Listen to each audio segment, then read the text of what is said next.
The Aesop for Children by Aesop. Recording by Mary. The Old Lion. A lion had grown very old. His teeth were worn away.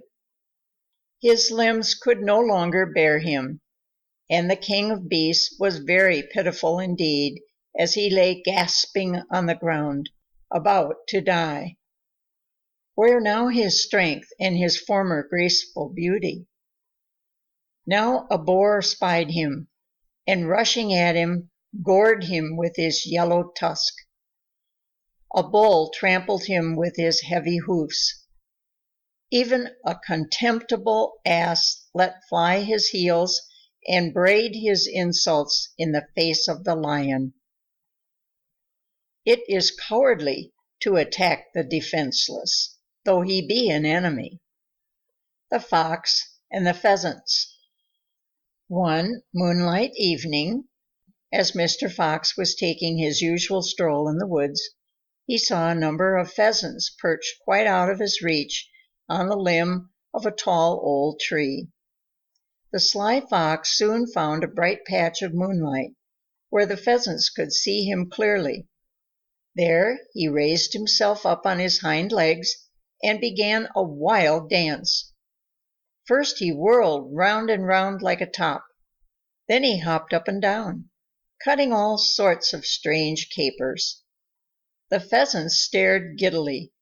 They hardly dared blink for fear of losing him out of their sight a single instant. Now the fox made as if to climb a tree.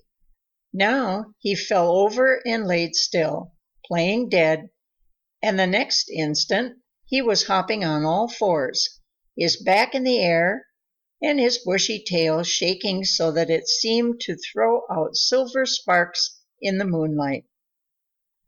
By this time the poor birds' heads were in a whirl, and when the fox began his performance all over again, so dazed did they become that they lost their hold on the limb and fell down one by one to the fox.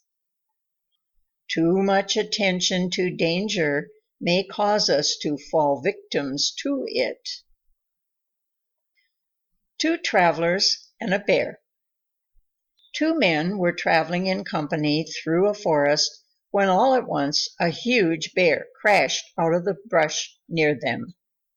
One of the men, thinking of his own safety, climbed a tree. The other, unable to fight the savage beast alone, threw himself on the ground and lay still, as if he were dead. He had heard that a bear will not touch a dead body. It must have been true, for the bear snuffed at the man's head a while, and then, seeming to be satisfied that he was dead, walked away. The man in the tree climbed down. "It looked just as if that bear whispered in your ear," he said. "What did he tell you?" "He said," answered the other, "that it was not at all wise to keep company with a fellow who would desert his friend in a moment of danger." Misfortune is the test of true friendship. The Porcupine and the Snakes. A porcupine was looking for a good home. At last he found a little sheltered cave where lived a family of snakes. He asked them to let him share the cave with them, and the snakes kindly consented. The snakes soon wished they had not given him permission to stay. His sharp quills pricked them at every turn, and at last they politely asked him to leave. "I am very well satisfied, thank you," said the Porcupine. "I intend to stay right here." And with that, he politely escorted the snakes out of doors. And to save their skins, the snakes had to look for another home. Give a finger and lose a hand. End of section 29.